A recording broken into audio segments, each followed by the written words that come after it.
Donc la notion de chiralité, c'est quelque chose qui, pour vous, hein, en première année dans des études de biologie, est très important.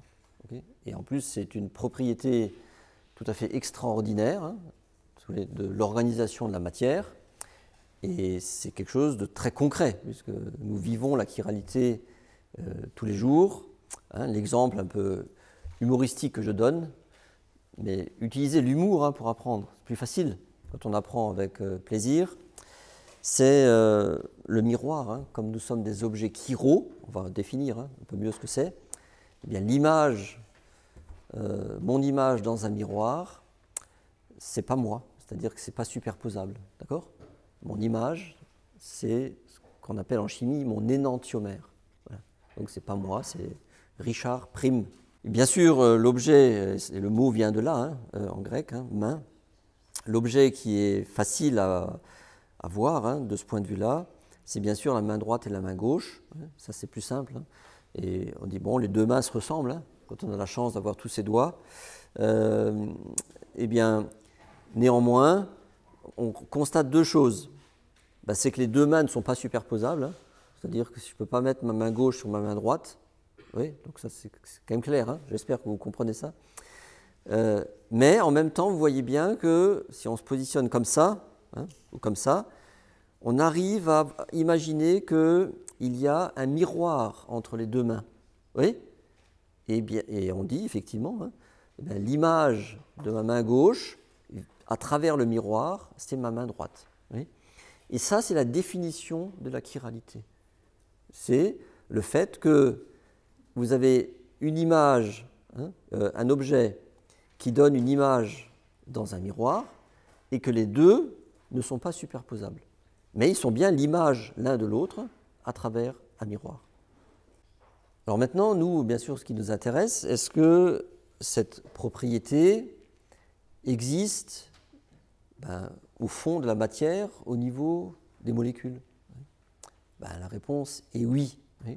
Et la condition pour ça, on va le voir, hein, c'est un atome entouré par quatre groupements différents. Et ça, dès qu'un atome est entouré, hein, donc est connecté à quatre groupements différents, eh bien, si vous regardez l'image de ce système dans un miroir, eh bien, l'image n'est pas superposable à l'objet. Alors la propriété, effectivement, au niveau moléculaire, hein, c'est bien celle-là. Ça veut dire qu'on va prendre tout de suite les modèles moléculaires pour que les choses soient tout à fait claires. Et effectivement, on commence hein, par regarder l'atome de carbone. Et l'atome de carbone, vous le savez, hein, peut être hybridé sp3, hein, dans la théorie de la liaison covalente. Il peut être hybridé sp2, et donc on a cet objet très simple. Et comme vous le savez, hein, l'atome central étant hybridé sp3, globalement, la situation géométrique autour de lui, c'est un tétraèdre. Okay, voilà. Donc on va volontairement aller tout doucement, hein, en plus on filme là ce matin, pour se convaincre que cet objet, oui, que j'ai fabriqué là, il a cette propriété de la chiralité. Ça veut dire que l'image de cet objet dans un miroir, qu'on va créer ici, là, vous allez voir, n'est pas superposable à cet objet. Alors pour ça, il faut refaire l'image. Alors on va positionner par exemple l'objet comme ça, oui, et alors on va prendre quelque chose qui représente le miroir. Et donc c'est un miroir qui est comme ça, hein, ok ? Un plan miroir. Donc imaginez que si c'était nous ici, on se voit de l'autre côté, hein, comme dans notre salle de bain. Vous arrivez à voir ça ? Regardez, comme d'habitude, hein, vous savez, moi je suis pour la pédagogie simple. Regardez les choses simples. Si vous comprenez parfaitement les choses simples, les choses plus complexes, vous arriverez à les digérer sans problème. Oui. Mais ne passez pas rapidement sur ce qui est très simple. Alors on va construire, vous voyez, on prend son temps, on construit l'image de cet objet dans le miroir. Donc, vous voyez, il y a un atome d'oxygène qui est comme ça. Vous le voyez, hein? Donc, je commence bien. Donc, maintenant, ben, vers le haut, il y a un atome d'hydrogène. J'en cherche un.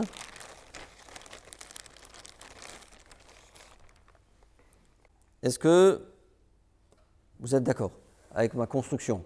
Est-ce que vous êtes d'accord que l'image de cet objet, ça donne cet objet? Et maintenant, bah, tu dis, est-ce que les deux objets sont les mêmes, tu vois? Et pour ça, bah, tu dis, on va voir, tu essayes de les superposer, regardez. Je superpose l'hydrogène, l'azote, le carbone central, mais ça ne va pas puisque vous voyez que là, vous avez l'oxygène et le carbone. Ben, comment je peux faire? Si je fais comme ça ne va pas non plus. Ben, il n'y a pas de solution. Vous voyez? Rien à faire. Vous ne pouvez pas superposer ces deux objets. Ce ne sont pas les mêmes molécules. Oui? Donc, vous voyez, c'est en ayant ça entre les mains que vous êtes convaincu de cette réalité. Oui, ça a l'air simple. Oui. Voilà, donc je les repositionne si vous voulez. Et maintenant, qu'est-ce qu'on va faire quand même pour enfoncer le clou? Eh bien, on va mettre deux groupements identiques sur ma molécule.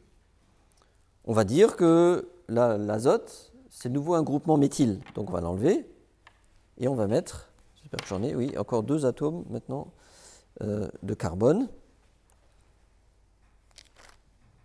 à la place de l'azote. Ce qui fait que maintenant il n'y a plus trois groupements différents autour de mon atome de carbone. Hein, il n'a pas, que je dis, il n'a pas 4, mais il y en a 3. Vous êtes d'accord? Donc ça c'est juste comme ça? Vous le voyez?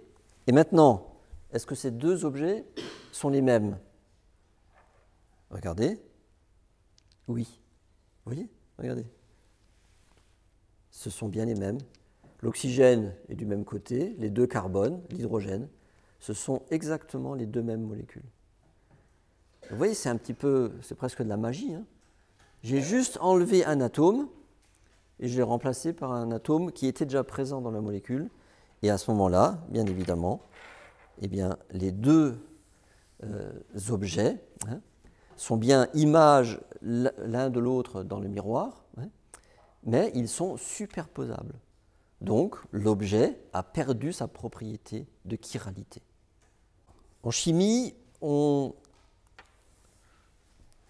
va caractériser la nature de cet atome central. Hein.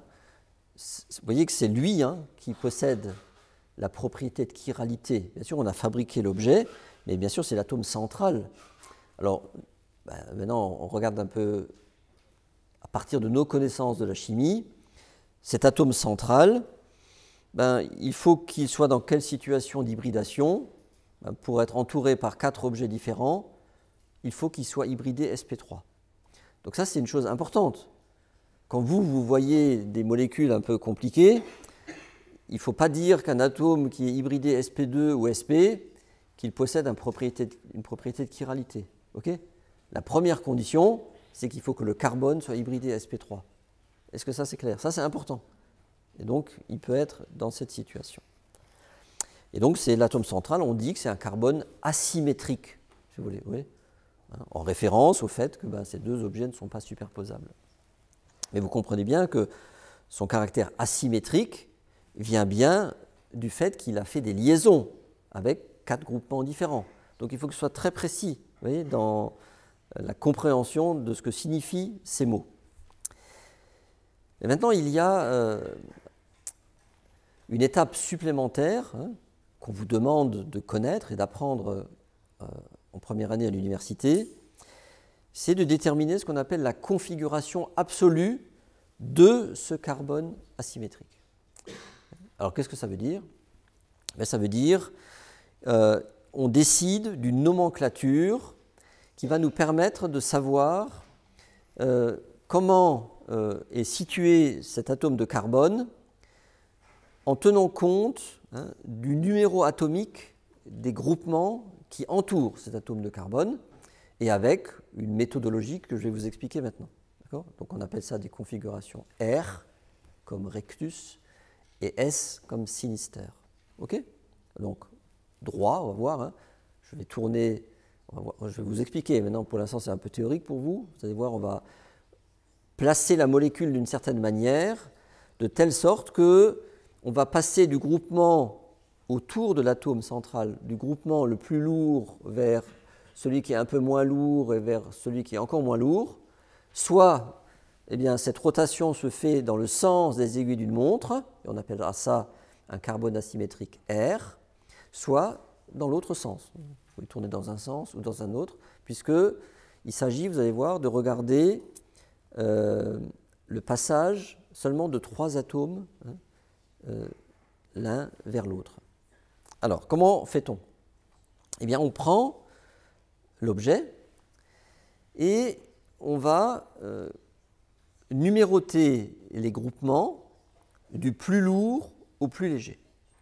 Et ça, eh bien, il y a des règles qui ont été édictées par les chimistes du passé. Et les règles qu'on vous explique dans ce cours, c'est les règles qu'on appelle CIP, ça veut dire Kahn, Ingold, Prelog. D'accord? C'est eux qui ont inventé cette méthode et ces nomenclatures. Alors au début, les règles de départ sont très simples. Le groupement le plus lourd, c'est le groupement, enfin celui qu'on va mettre prioritaire, hein, 1, c'est le groupement qui a le Z le plus important. Donc c'est directement lié, Z, ça vous savez ce que c'est le nombre d'électrons. Donc c'est en fait la place de l'atome, de cet atome, du premier atome connecté dans le tableau périodique. Donc le groupement est identifié au premier atome connecté au carbone asymétrique. Alors dans notre cas, c'est très simple, puisqu'on n'a qu'un atome connecté au carbone central. Hein. Mais vous êtes bien d'accord, on verra des exemples tout à l'heure. Dans la plupart des vraies molécules, en particulier dans le vivant, les molécules sont énormes, d'accord? Donc là, ça ne s'arrête pas, vous voyez? Et pourtant, dans ces molécules, il y a des carbones asymétriques. On y reviendra. Donc maintenant, on commence par les choses très simples. Ici, qu'est-ce qu'on a? On a choisi de fabriquer un objet avec un atome d'oxygène, un atome d'azote, un atome de carbone et un atome d'hydrogène. Donc là, les règles de Kahn, Ingold, Prelog sont très simples à appliquer. Le groupement le plus lourd, entre guillemets, prioritaire, ça sera l'oxygène, Z égale 8. Oui. Le deuxième, ça sera l'azote, Z égale 7. Le troisième, ça sera le carbone, Z égale 6. Et le quatrième, le plus léger, ça sera l'hydrogène. Alors, tout de suite, en lien avec une question qu'on m'a posée hier, le groupement le plus léger, ce n'est pas forcément un hydrogène. Là, c'est un hydrogène dans mon cas, mais ce n'est pas toujours un hydrogène. Ça peut être un oxygène, mais ça veut dire que les autres sont plus lourds que l'oxygène. Vous êtes d'accord? Donc ça, attention, donc, il y a un classement. Donc chez moi, c'est 1, 2, 3 et 4. Ça va? Je vais exprès doucement. Hein. Et maintenant, comment est-ce qu'on fait pour déterminer ce qu'on appelle la configuration absolue dans le cadre de ces règles Kahn, Ingold, Prelog? Eh bien, regardez, hein, je le fais volontairement comme ça, on va placer, je le fais pour vous et pour la caméra, on va placer l'axe de mon atome de carbone asymétrique, c'est celui que je regarde, hein, et à qui je veux attribuer une configuration absolue. Je le regarde et je mets le groupement le plus léger vers l'arrière. Vous êtes d'accord? Il est vers là-bas. Et donc, qu'est-ce qui me reste? Regardez bien. Hein. Vous voyez bien qu'il y a ici, dans un même plan, ces 3 atomes. Vous les voyez? Le 1, le 2, le 3. Le 1, le 2, le 3. Le 1, le 2, le 3. Regardez, je tourne dans quel sens? S. Dans le sens inverse des aiguilles d'une montre. C'est bon? C'est ça la détermination des configurations absolues. Maintenant, regardez une petite subtilité tout de suite. Quelquefois, en particulier sur les feuilles de papier, vous ne pouvez pas prendre l'objet entre les mains. Quelquefois, vous voyez la molécule avec le groupement le plus léger vers nous. Il est vers vous, là, le groupement le plus léger. Et donc, on peut aussi regarder comment ça tourne. Ça tourne comment? Maintenant, là, pour vous. 1, 2, 3. Ça tourne comment? Dans le sens des aiguilles d'une montre. Donc, si vous mettez le groupement le plus léger vers vous et que vous voyez que ça tourne R, en réalité, il est S. Puisque la règle, c'est de regarder comme ça. Vous m'avez suivi? Donc, vous voyez, quand vous pivotez, bien sûr, vous changez, entre guillemets, la configuration vue. Hein, mais n'oubliez pas, ça, vous êtes obligé de le retenir, hein, qu'on définit la configuration absolue en mettant l'axe du carbone asymétrique que je regarde et l'atome le plus léger, hein, vers l'extérieur. Donc, dans cette situation. Est-ce que ceci est clair pour tout le monde? Ça va?